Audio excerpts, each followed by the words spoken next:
A very warm welcome to all the spooks and spectres tuning into the live stream. As always, it's me, Kyle, and tonight we are going to be diving headfirst into the world of the supernatural. Live and unedited, with only the occasional spooky sponsorship break. All my long-time viewers will know that today is Spectral Spotter's 3-year anniversary, and just like always, I've got something very special to kick off the new year of paranormal investigation. Tonight, we won't be dropping by any of our usual haunts, or even trekking to a new site. This case is going to take place right here in my own home. Because tonight, we are going to contact, captivate, and maybe even contain the infamous cyber-wraith. That's right, although there is quite a bit of discourse on whether or not the cyber-wraith is a true ghostly spirit, or simply a rather convincing program, I am completely confident in the etherealness of these claims. As I hope many of you have seen, my good friend the Apparition Observer recently released a video attempting to interact with the cyber-wraith, and came to the conclusion that the ghost was simply elaborate malware designed to get a little attention. That being said, I'm not entirely convinced that we in the ghost hunting community can just write this one off. So I've pulled out all the usual stops, plus a few extra aids in hopes of getting an in-house appearance from our special guest. So without further ado, let's put on our EMF readers, break out our Ouija boards and strap in for a bumpy night, because the search for the cyber-wraith begins right now. Okay, to catch any newer viewers up to speed, the cyber-wraith is a relatively new paranormal claim. This blog site, link pinned in the comments, starts receiving messages from an unknown source, claiming to be a long-time user of the network. But in addition to various public messages about their own death, journeying to and from the afterlife, and general threats of violence, the cyber-wraith has been documented to affect computers of anyone who directly messages it.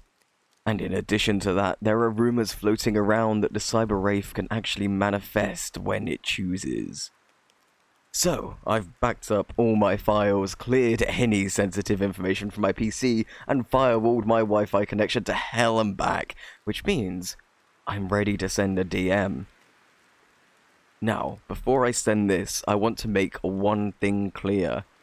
Not only is actual malware no joke, but hostile spirits can also be very dangerous. I have made some large efforts to stay safe, whether it be from phishing scams or phantom attacks. So, while I'd never ask my watchers not to try this at home, I must insist that you take the necessary precautions and triple check your work before you attempt to contact any spirits, technological or otherwise.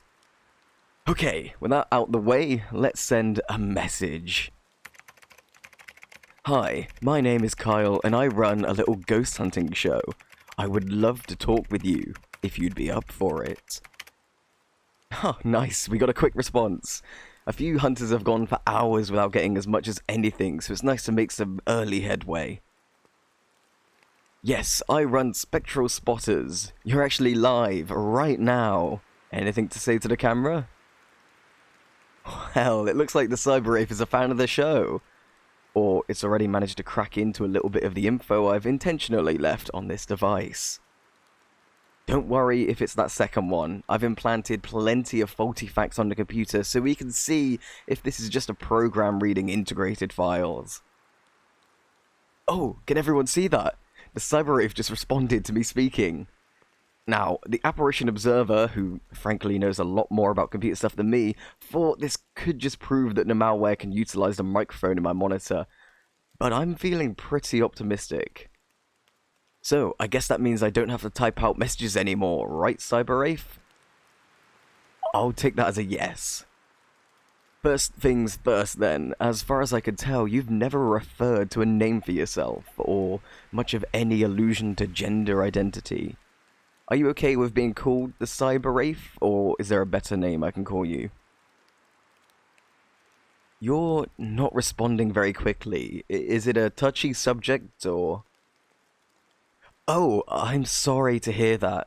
So many hunters don't make an effort to ask for formalities, but I hadn't considered that I'd be the first. Well, that is absolutely fine. Lots of spirits have had a hard time recalling details of their past life, so if you can't remember a preference, then I can just keep calling you cyber-wraith. Maybe I could even give you a nickname. Well then, I'd be glad to oblige. Now, on to the meat of the interview. You've talked about how you died on multiple occasions. Would you be willing to run us through it? Do you think that's what's keeping you tied to the mortal plane, or are you more of a wanderer-type ghost than a unfinished business type? That's good to hear. I'm glad you've come to terms with it, even if that was, admittedly, a little gruesome. Honestly, I think I'd hold a bit of a grudge too. Ever since you first messaged me, I've been picking up a dull reading on my electrometer. Is that background static, or are you actually on my side of the network? It's totally okay if you don't know. I imagine you haven't had a massive interest in a conclusive study on the subject. Really, I'm just looking for a segue into my next point. Well, there are plenty of rumors, some more stable than others, that you've influenced objects in the real world and even manifested in the visible light spectrum. Do any of these rumors have some validity? Right, you said as much with Observer, but when prompted you didn't want to manifest on the spot. Observer thought it was because you couldn't, but looking through all the footage, it seemed more like you were just overwhelmed.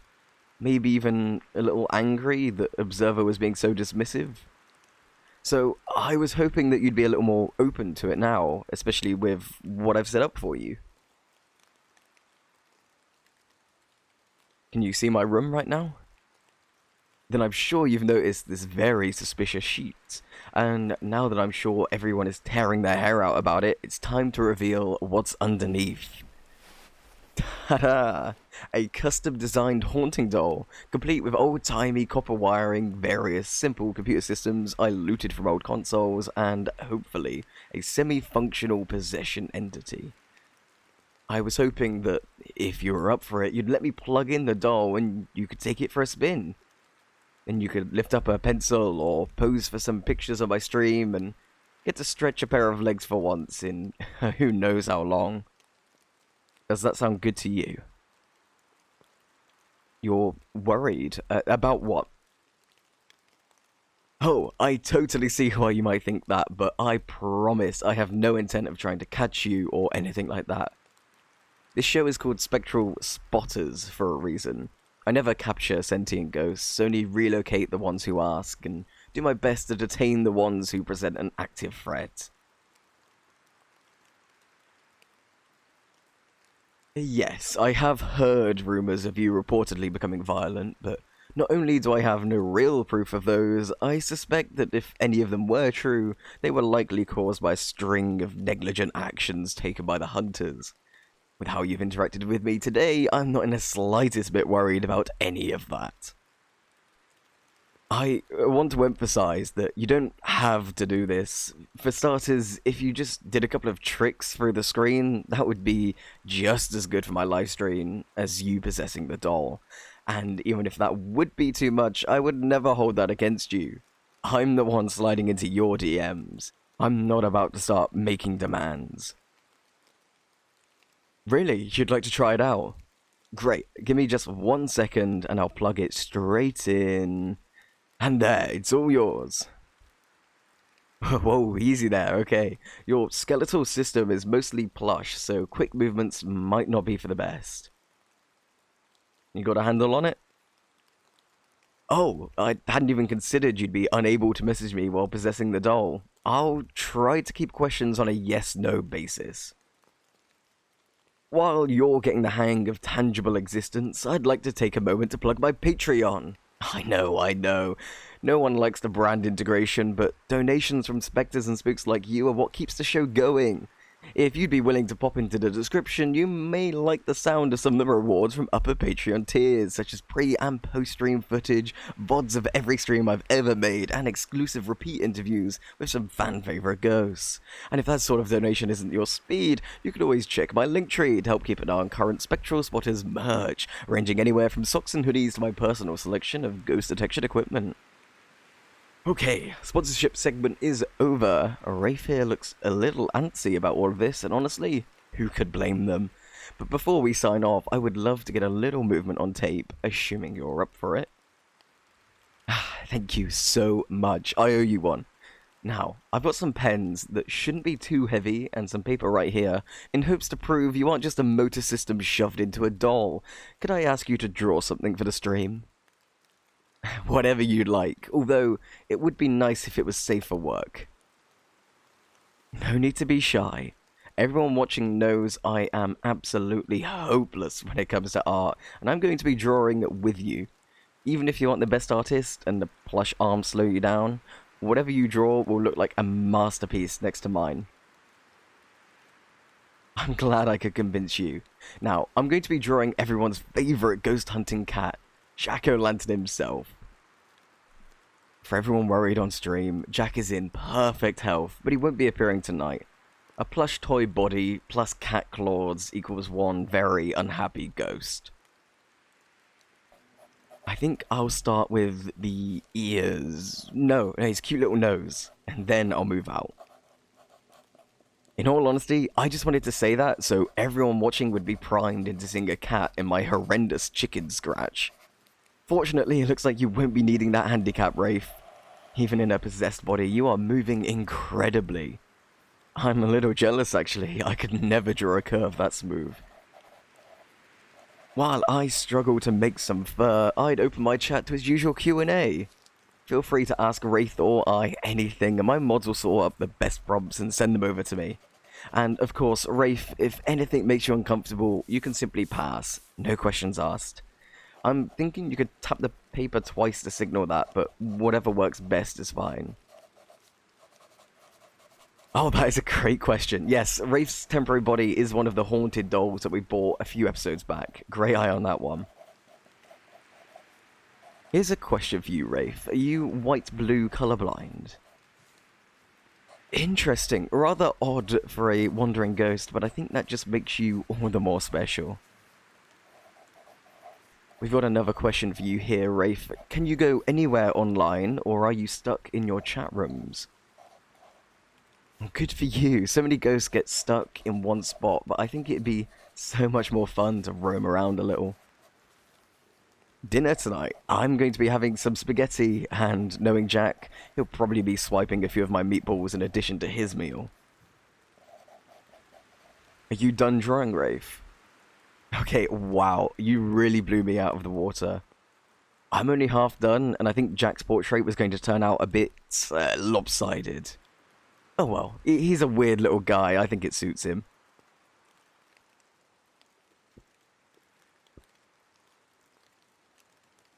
I like your drawing. It's your Elsum, right? Well, it is very pretty. Maybe someday you'll tell us about it. But that is just about all the time we have tonight. Thank you everyone for tuning in, and if you like the video, nothing is more helpful than sharing it around. Have a spooky morning, evening, or afternoon, and remember, never stop searching.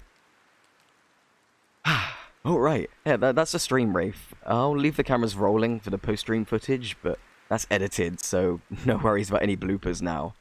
Thank you so much for joining me. I had such a great time. I imagine keeping a possessed form isn't the easiest thing you can be doing, so I'll plug you right back in and you can head out of the doll whenever you feel like. Oh, you've recalled on your own. Nice, and good to know you weren't entirely reliant on my word. I'd hate to have a power imbalance at work. Well, again, thank you for coming. I tried to keep my relations with ghosts as friendly as possible, and since we were streaming, I was driving the conversation pretty hard, so if there's anything you'd like to say to me before I go pull Jack out of whatever nonsense he's doing right now, thank you. But really, it's the least I could do. You're a person too. You deserve a little civility. I'm so sorry to hear that. I really tried to campaign for a little tolerance of after-living creatures, but I know so many people can be more than a little rude, and I do want to apologize for the apparition observer. It's no excuse, but they've been under a lot of stress lately, and I guess they must have took some of that out on you. No, no, no, no, you didn't do anything wrong. You're more than accommodating, and Observer knows that. I'm sure that if they watch my stream and realize you weren't just a program, they are going to feel awful. Not much consolation, I know, but it's something, right? Well, if it makes you feel any better, I'm sure we could get you an apology too. Of course. In fact, we might be able to get that sooner rather than later. Well, you said you could leave the chat site, right? Right. Now, I don't want to profile you too hard, but generally a ghost with no unfinished business sticking around the mortal coil, talking to the living, appearing on shows, answering questions from a live stream. It's all the mark of a very social ghost, and I'd imagine you haven't got many opportunities for pleasant interaction, what with the average stigma. So, if you're up for it, I was going to play some games with Observer and a couple of our friends tonight. We'd love for you to join us. You could get your apology, maybe make some new friends, and if you'd like to try your hand at it, we desperately need a fifth for comp. Well, that sounds lovely. I thought you could use my streaming PC and I could... Jack! Must be getting bored of me ignoring him. I need to go make sure that that wasn't something expensive, but I'll TM you again in a couple of hours, if that's good with you. Sounds great. I can't wait for you to meet everyone. I'm sure we'll... Okay, right, Jack is being obnoxious. I almost forgot. Goodbye, Wraith. I'm so glad to meet you. Jackson Oliver Lantern, if that was my new display case, I swear to God I will send you straight back to the cuddly orange hell you crawled out of.